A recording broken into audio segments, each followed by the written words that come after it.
Today, we are going to take a look at how to record your income.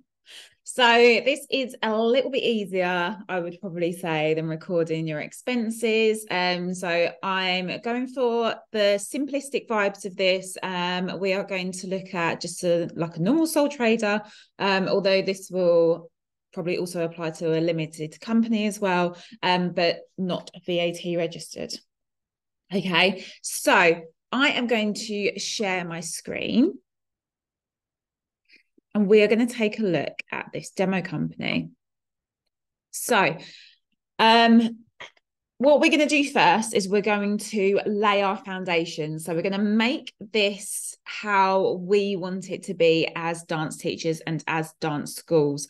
So, just want to say before I do start this that if you're using Xero, Sage, QuickBooks, Free Agent, any of these packages, they all do the same sort of thing. They all have the same foundations to them. So all of these packages will have a chart of accounts to them, because that is what makes up a set of accounts. So you will be able to change this on all of the different packages. They're just all laid out slightly differently. Some are easier to use, some not so easy to use, but that is a completely different Zoom. So what we're going to do first is we're going to lay our foundations and we're just going to change our chart of accounts ever so slightly so that it's for us as dance schools and so that it makes sense to us. Okay. So I'm going to go into accounting and chart of accounts. And then this is going to bring up all of the codes that there are on Xero. So thousands of codes, it's not thousands, but there's a lot of codes on here. But what we're going to concentrate on today is these lovely three at the top. So not quite the same as doing the expenses because there were so many of those. But you can see here I've got a sales code, other revenue code, and an interest income code. So there's only 3 sales codes here. But what I'm going to do is I want to change this because I always think that dance schools are a very niche industry, and we have to, I feel like it would make more sense if we change the chart of accounts to suit us, like I said, so that you understand it, because that's the most important part is for you to understand this. So instead of sales, I'm just going to click into that and I'm just going to change that to dance fee income. I'm going to ignore the VAT at the moment and I'm just going to save it. Okay, so like I said, I'm going with like a smaller business that's not VAT registered for all of this. So that says dance fee income on it now. So that makes more sense to me in my dance school. Then I'm going to add some accounts in. So again, don't be worried about doing this. You're setting this up to suit you. So I'm going to drop this down. It always says account type. So we have there's lots of different aspects to accounts. We're going to look at revenue. Revenue basically just means your income. And I'm going to hit sales. I'm going to use the next code which is available, which looking at this is going to be 201. And I'm going to put in that I do competitions with my dance school. So I'm going to put in a competition income. Okay, again, I'm just going to no VAT it. And then that will come up as another code, okay, that I can post my sales into. I'm going to do that exact same thing again. I'm going to use one more example. I'm going to go down to the bottom of this. I'm going to do sales. I'm going to do a 202. We also do exams at my dance school, so I'm going to do exam income. Again, I'm just going to no VAT it, and I'm going to press save. So that's just what you need to do to start off with, is lay those foundations, and you just need to go through, think about your dance school, what it does. It might do uniform, it might do shows, things like that. So you can put in as many codes as you want, just to make it make sense to you. Now I'm going to head back into where my bank account is. Okay.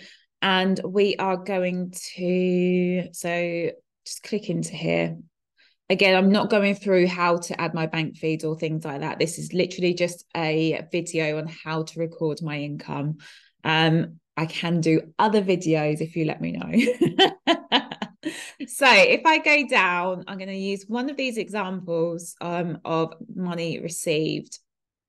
So any accountancy packages that you're using, you'll see money spent, money received. Okay, it might say it slightly differently, it'll be laid out differently, but like I said, the foundations are the same. So I've got this City Limousines income here for £100. On the who bit, I'm just going to make this up. So I'm going to pretend that this is one of my parents that has given me £100. So I'm just going to say John Smith is my who. In my what, now I can either drop this down, and if I go all the way down on 0, you'll see all of these codes that I've put in, all these 3 codes. And I'm going to click dance fee income. And then I'm going to put John Smith and July fees. So you can put anything you want in there. That's completely up to you. The other way that you can do this is if I was just to take that out, if I knew that there's a dance fee income code, I can just start typing it in and it comes up. And then I'm going to press OK. And that's that cleared. Okay. So again, I'm going to do this other one as well. I'm just kind of, because this is a demo company, these sort of narratives that are coming through aren't true to life. And I'm just kind of making up what it should be like for a dance school, if that makes any sense. So I'm going to pretend that this £2,000, this was a really big fee from one of my parents. I'm going to pretend that is for a competition. So someone has paid me for a competition. So let's go for Shelley Jones. I'm then going to drop this down. I know that she paid me £2,000 for a competition. And I'm just going to put Shelley Jones for competition income. If I could spell, that would be great. I'm not confident. Why do I feel like I've not spelled that properly? Competition income, and then press OK, and that's that bit done. All right. So that's how we record our income on 0.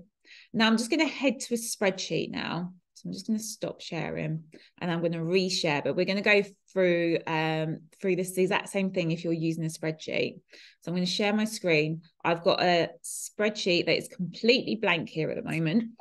And I'm just going to go through. So if you're using a spreadsheet, what you should be doing is printing out your bank statements or downloading the CSV. And what we have to do is analyze those bank statements. So kind of exactly what we've just done with the Xero software, but we are going in with a spreadsheet now instead. So spreadsheets, I feel like, take a little bit more time because you do have to, there's this aspect of typing things out.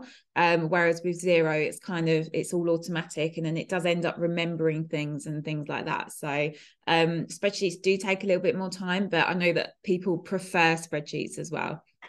So I'm going to pretend that I've got my bank statement with me. I'm just going to go through. I'm going to do exactly the same as what I've just done with Xero. So I'm going to have dance fee income as a heading. I'm going to have competition income as a heading. I'm going to have exam income as a heading. So I feel like you can see where I'm going with this now. So I'm just going to do this because I am massive OCD about stuff like this. There we go. And I'm just going to total these columns up. So I'm going to take that down. Now I'm going to think of this. So I'm going to have my bank statement with me, and I'm just going to copy everything that's on my bank statement. So I'm going to pretend that it's the 1st of July. I'm looking at my bank statement. John Smith has paid me some money. He paid me £200, and that goes in my dance fee income code because I know that was for dance fees. So the next line on my bank statement, same date, Shelley Jones. She paid me that £2,000 for that competition. But what I'm doing is I'm just going through my bank statement and I am picking, or I'm not picking out, I'm going through each line, like line by line, and then analysing it out. And that's what we need to do. And that's the aspect that people do miss out, is that analysis. We have to analyse everything. And especially when it goes over to your accountant, if you haven't done this bit, they then do it. Okay, and that's the bit that takes a little bit of time. So it could be a bit of a cost saving exercise, maybe if you did this and sent it to your accountant and it was already analysed out. It might save you some money, it might not. Just want to throw that out there. But that is how we should be recording our income. And just so it completes it a little bit, you would also just at the end just sum everything up, and there we go. We'd have these columns like so, and again doing that because I'm OCD. But yeah, that is how we should be recording our income. So if you have any questions on that, please do let me know. Thank you so much for watching. And yeah, any questions, please fire them over, comment below, or pop them onto the Accounting for the Arts Facebook group. And please subscribe to my YouTube channel. Thank you.